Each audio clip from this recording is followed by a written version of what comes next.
Assalamualaikum warahmatullahi wabarakatuh. Alhamdulillahirrahmanirrahim. Assalatu wassalamu ala asrafil anbiya wal mursalin sayyidina Muhammad wa ala alihi washabihi ajmain ma'du. Alhamdulillah, di kesempatan siang hari ini kita masih diberikan nikmat iman Islam, nikmat sehat walafiat, dan selawat serta salam adalah kita selalu panjatkan kepada Rasul kita Rasulullah Muhammad sallallahu alaihi wasallam, serta para keluarganya, serta para sahabatnya, dan serta para alim ulama, dan semoga kita menjadi umat-umat beliau yang kemudian mendapatkan syafaatnya hingga yaumil akhir. Amin. Baik, untuk membuka pembelajaran mata pelajaran IPS pada siang hari ini, marilah kita buka dengan bacaan basmalah. Bismillahirrahmanirrahim. Nah, pada siang hari ini kita akan membahas tentang kebijakan pemerintah kolonial di Indonesia. Silahkan bisa dilihat poin-poinnya ada di sebelah sini ya. Kelihatan nggak? Kelihatan kan ya? Nah, jadi yang akan kita bahas kurang lebih ada yang pertama tentang kebijakan politik, kemudian ekonomi, kemudian ada sosial, budaya, dan pendidikan. Jadi yang akan kita bahas kurang lebih itu. Dan ada 3 bangsa yang kita bahas, yaitu ada Portugis, Inggris, dan Belanda. Spanyol tidak kita bahas karena Spanyol tidak lama datang ke Indonesia, karena pernah datang langsung diusir oleh Portugis. Waktu itu di Ternate, karena memang Ternate sudah menjadi wilayah kekuasaan Portugis. Materi pertama yang akan kita bahas adalah kebijakan politik. Yang pertama dilakukan oleh bangsa Portugis, yaitu dengan mendekati penguasa-penguasa daerah. Karena Portugis tiba di sekitaran Kepulauan Maluku, maka daerah itulah yang kemudian menjadi kekuasaan Portugis untuk diambil keuntungan berupa mencari lada dan rempah-rempah, sehingga kemudian bisa dibawa kembali ke negara asal mereka di Eropa sana. Nah, beberapa hal yang pernah dilakukan oleh Portugis adalah membujuk pemerintah lokal untuk kemudian mendapatkan bantuan militer, kemudian juga untuk melawan musuh. Di antaranya juga dalam pertikaian kerajaan Hitu dan Seram, Portugis memberikan bantuan kepada Hitu sebagai imbalan, kemudian Portugis mendapatkan hak monopoli perdagangan. Nah, kemudian kita juga sudah pernah mempelajari ini tentang Portugis yang membela Ternate pada konflik antara kerajaan Ternate dan Tidore. Ternate dibela oleh Portugis, kemudian Tidore dibela oleh Spanyol, dan kemudian kedua kerajaan ini berperang dan dimenangkan oleh Ternate, sehingga Portugis mampu berkuasa di daerah Ternate dan sekitar Tidore. Kemudian Spanyol bergeser ke daerah sekitaran Filipina, sehingga dalam sejarah Indonesia Spanyol tidak dipelajari. Nah, kemudian Portugis juga pernah mengikut campur urusan kerajaan di Ternate. Salah satunya adalah menurunkan Raja Tabarigi dan mengangkat Sultan Khairun. Kemudian setelah 10 tahun kemudian mengembalikan lagi kepada Tabarigi dan Sultan Khairun dibunuh. Nah, ini kemudian memang watak seorang penjajah seperti itu ya. Mereka mengambil kekuasaan untuk kepentingan mereka, setelah tidak sesuai ya direbut kembali dan dikembalikan kepada kubu atau pihak yang ingin membela mereka. Nah, selanjutnya penjelasan kedua adalah Inggris. Kita sudah mempelajari kemarin ada EIC, East Indies Company, di mana EIC ini adalah sebuah organisasi yang didirikan di India, yang awalnya memang tujuannya ingin memperluas wilayah ke Indonesia, tapi gagal karena mendapatkan penolakan dari masyarakat setempat.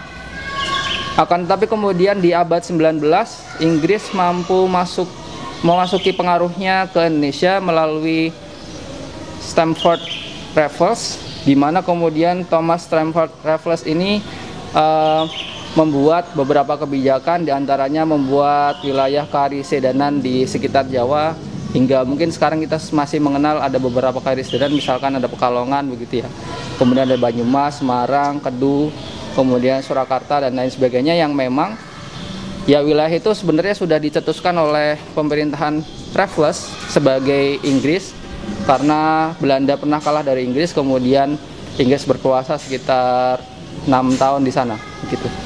Nah, selanjutnya dalam pemerintahan Belanda, nah VOC ini kemudian juga menjadi salah satu perusahaan dagang Belanda yang pernah menjajah di Indonesia, mengalami beberapa pasang surut dan juga mengadakan perjanjian. Salah satunya adalah di Maluku, memberikan hak monopoli kepada VOC yang dilakukan oleh Hitu dan Ternate. Ya ini terjadi bisa jadi karena setelah VOC atau Belanda mengalahkan Portugis gitu ya. Tadi Portugis juga kerjasama dengan Hito dan Ternate. Kemudian di Jawa VOC berhasil menguasai kota Jayakarta atau kemudian diganti menjadi Batavia di kemudian hari, sehingga kemudian kota ini menjadi salah satu tempat yang penting di Asia. Kemudian di Jawa, masih di Jawa, VOC juga bisa menguasai daerah Yogyakarta, Surakarta dan sekitarnya, atau mungkin sebelumnya adalah kerajaan Mataram Islam yang kemudian melalui perjanjian Giyanti, sebagian kelas sudah menonton video tentang ini, perjanjian Giyanti yang membagi wilayah Mataram Islam menjadi 4 kekuasaan, sehingga Yogyakarta salah satunya harus memihak kepada Belanda atau VOC karena diberikan kekuasaan penuh untuk mengelola daerah jajahannya begitu. Selanjutnya di Sulawesi, VOC berhasil memaksa penguasa kerajaan Goa untuk menandatangani perjanjian Bongaya. Nah, perjanjian Bongaya ini juga berawal dengan peperangan dari VOC karena pejuang di sana waktu itu kalah perang, sehingga ya mau nggak mau harus berdamai dengan VOC. Nah, selanjutnya dalam kebijakan bidang ekonomi, Portugis pernah mendapatkan hak istimewa di Maluku, khususnya di Ternate. Kemudian juga Portugis pernah menguasai perdagangan atau memonopoli perdagangan di Samudra Pasai Aceh dan Minangkabau Sumatera Barat. Selanjutnya Inggris melalui EIC, East India Company, mereka berhasil menjalin perdagangan dengan Kesultanan Aceh, Banjar dan Goa. Nah, akan tapi mereka gagal karena banyak aturan yang terlalu dipaksakan, sehingga lagi-lagi mendapatkan penolakan dari masyarakat setempat. Kemudian juga kalah bersaing dengan armada atau pasukan Belanda yang memang lebih besar jumlahnya waktu itu. Nah, selanjutnya Belanda, kegiatan ekonomi VOC awalnya berpusat di Ambon, kemudian di bawah Gubernur Jenderal pertamanya Peter Bot, VOC berhasil menguasai perdagangan rempah-rempah di Maluku. Kemudian VOC membatasi tanaman rempah-rempah di Maluku agar produksi tidak meningkat, sehingga VOC mendapatkan harga rempah-rempah tinggi di Eropa. Selanjutnya pada tanggal 31 Mei 1619, VOC berhasil menaklukkan Jayakarta, kemudian mengubah namanya menjadi Batavia. Kemudian dari Batavia, kemudian seluruh pengaruh ekonomi VOC berkembang luas hingga seluruh Jawa, kemudian nyebrang ke pulau selanjutnya di Sulawesi, Sumatera dan Kalimantan. Kemudian juga VOC berhasil memonopoli lada di Banten karena berhasil menjatuhkan Sultan Agung Tirtayasa. Kemudian yang di beberapa wilayah, VOC juga menerapkan kebijakan Kurtersstelsel, yaitu kebijakan tanam paksa, sehingga beberapa daerah, misalkan di Priangan, mereka diwajibkan untuk menanam kopi pada abad pertengahan 18, karena kopi waktu itu pernah menjadi minuman kegemaran orang-orang Eropa.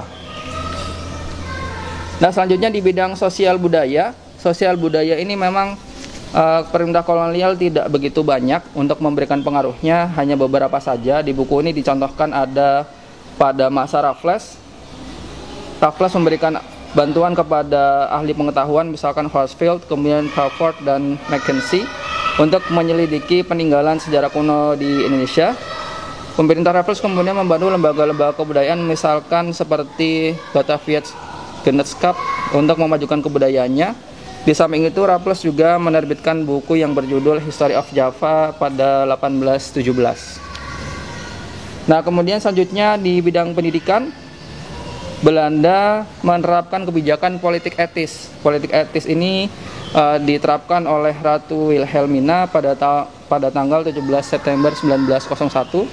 Tujuannya adalah untuk politik balas budi, karena Indonesia sudah menyumbang banyak hal kepada Belanda, khususnya dalam ekonomian begitu, sehingga kemudian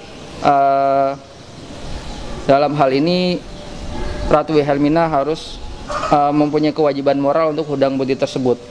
Nah, beberapa di antaranya adalah kebijakan dalam hal pendidikan. Yang pertama, ada yang namanya sekolah kelas 1 untuk anak-anak pegawai negeri dan orang yang berkedudukan atau orang berharta. Kemudian ada sekolah kelas 2 untuk anak-anak pribumi dan pada umumnya. Kemudian ada sekolah Pramong Paja atau Osvia dan sekolah dokter Jawa atau Stovia. Nah, untuk sekolah kelas 1 dan 2 ini bisa jadi sekarang setara dengan SD dan SMP begitu ya. Kalau di buku lain disebutkan ada Holland Inland School atau HIS setara SD, kemudian ada Mir Edward Lager Underwich atau MULO setara SMP, dan Gemini Middle Bear School atau AMS setara SMA. Nah, kemudian materi kita lanjutkan ke pengaruh pemerintah kolonial Belanda bagi rakyat Indonesia. Nah, pengaruhnya beberapa dalam hal politik, misalkan ada yang namanya penguasaan atau penjajahan yang terjadi secara tidak langsung. Maksudnya tidak langsung, pemerintah kerajaan yang ada di Indonesia waktu itu bisa jadi memang menguasai secara wilayah, de jure, secara hukumnya atau secara aturannya, tapi kemudian secara de facto ternyata dikuasai oleh Belanda karena dalam pengelolaan ekonomi mereka masih terlalu sering untuk kemudian mau ikut campur urusan pengelolaan ekonomian gitu ya. Bahkan tidak sedikit kebijakan menarik upeti atau kemudian pajak secara paksa yang dilakukan oleh pemerintah Belanda waktu itu, misalkan di Jawa dan sekitarnya ya, sehingga kemudian mereka mau nggak mau rakyat Indonesia waktu itu harus membayar ke Belanda. Nah, selanjutnya nyambung ke kebijakan ekonomi pada zaman Daendels begitu. Ada kebijakan untuk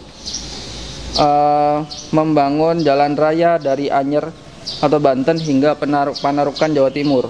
Kemudian juga membangun pabrik senjata di Semarang dan Surabaya. Kemudian membangun pangkalan laut di Merak dan Surabaya. Nah, jalan Daendels ini sebenarnya sampai saat ini masih bisa kita lihat kalau teman-teman berjalan dari Anyer kemudian tembus ke Pantura Jawa Tengah, kemudian lewat Semarang, terus kemudian lanjut ke Surabaya sekitar sampai di Panarukan. Panarukan itu sekitar, kalau tidak salah sekitar Banyuwangi begitu.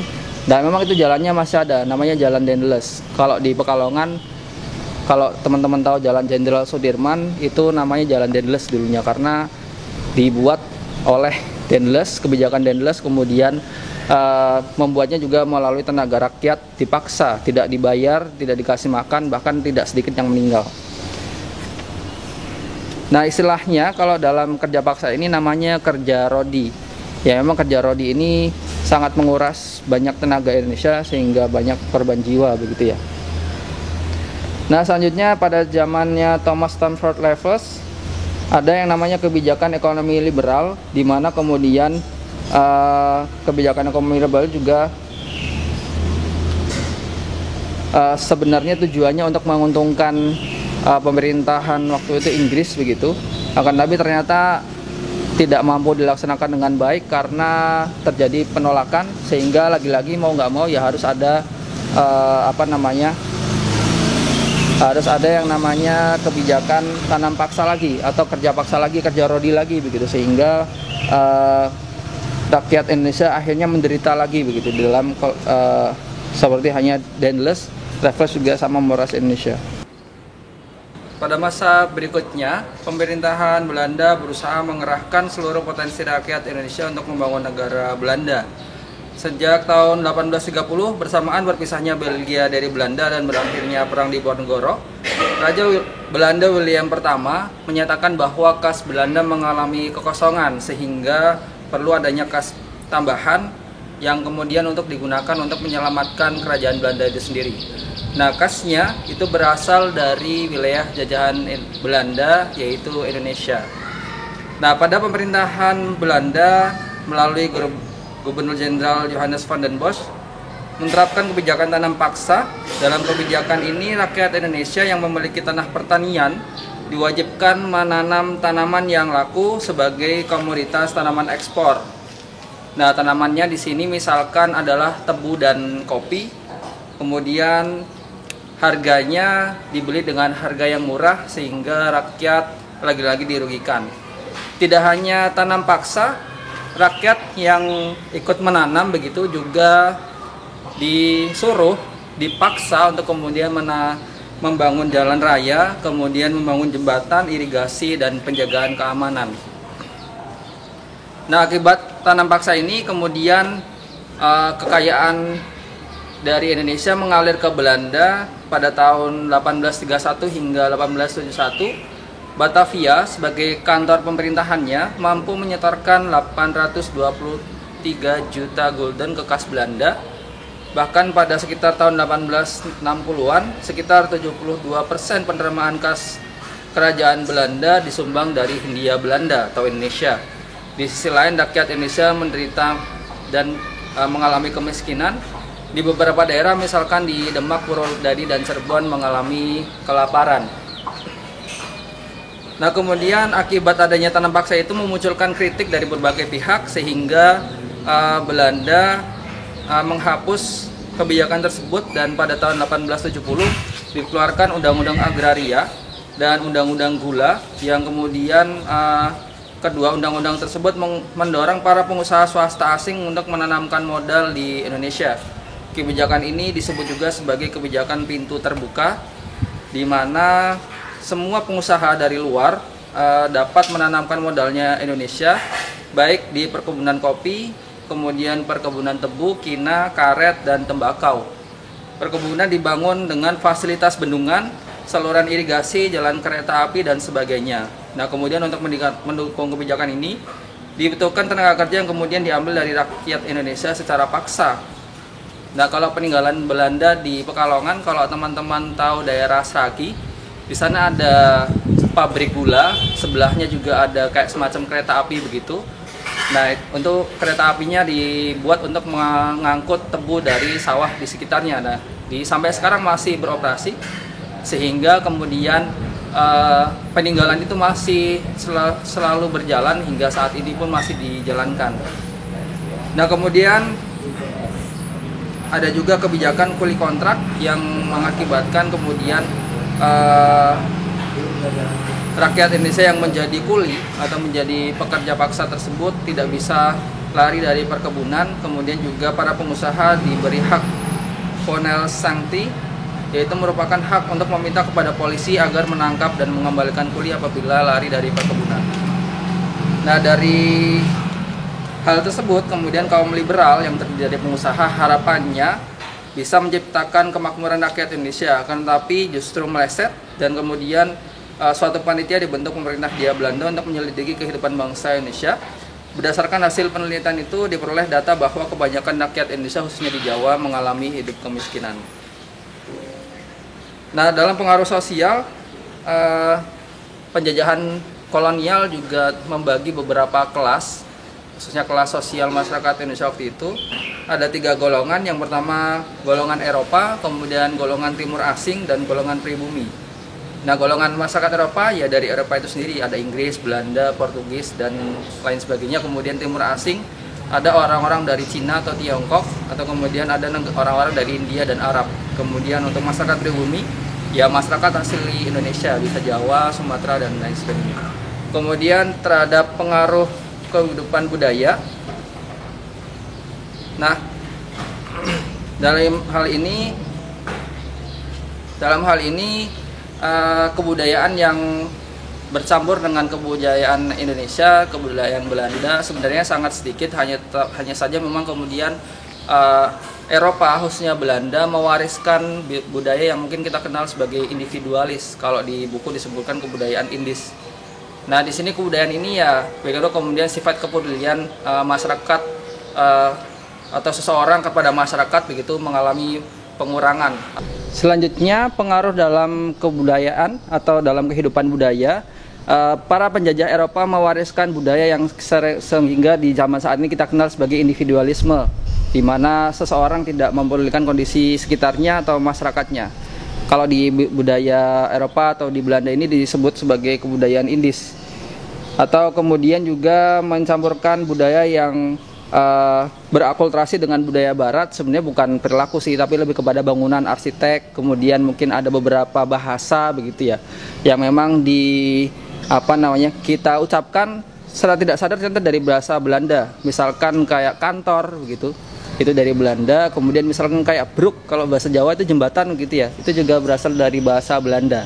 Atau kemudian ada beberapa bahasa lain yang memang itu berasal dari bahasa Belanda yang memang kita serap saat ini.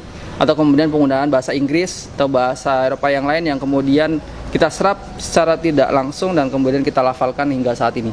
Dan selanjutnya pengaruh dalam bidang pendidikan ada yang namanya kebijakan politik etis. Tadi sudah dijelaskan di kesempatan sebelumnya. Politik etis ini ya memberikan kesempatan warga pribumi untuk sekolah oleh pemerintah Belanda, sehingga kemudian harapannya ada kesetaraan. Nah, politik etis ini jelas harapannya sih ingin balas budi atas jasa masyarakat Indonesia kepada Belanda karena sudah mampu mendorong perekonomiannya Belanda begitu. Akan tapi memang dalam pelaksanaannya ternyata masih banyak diskriminasi, masih banyak pengecualian, masih banyak hal-hal yang merugikan masyarakat. Terima kasih, dan untuk menutup kesempatan Mapel IPS pada siang hari ini, marilah kita tutup dengan bacaan hamdalah dan doa kafir majelis. Alhamdulillahirrahmanirrahim. Subhanakallahumma bihamdika asyhadu an la ilaha illa anta astaghfiruka wa atubu ilaik. Terima kasih, kurang lebihnya mohon maaf. Assalamualaikum warahmatullahi wabarakatuh.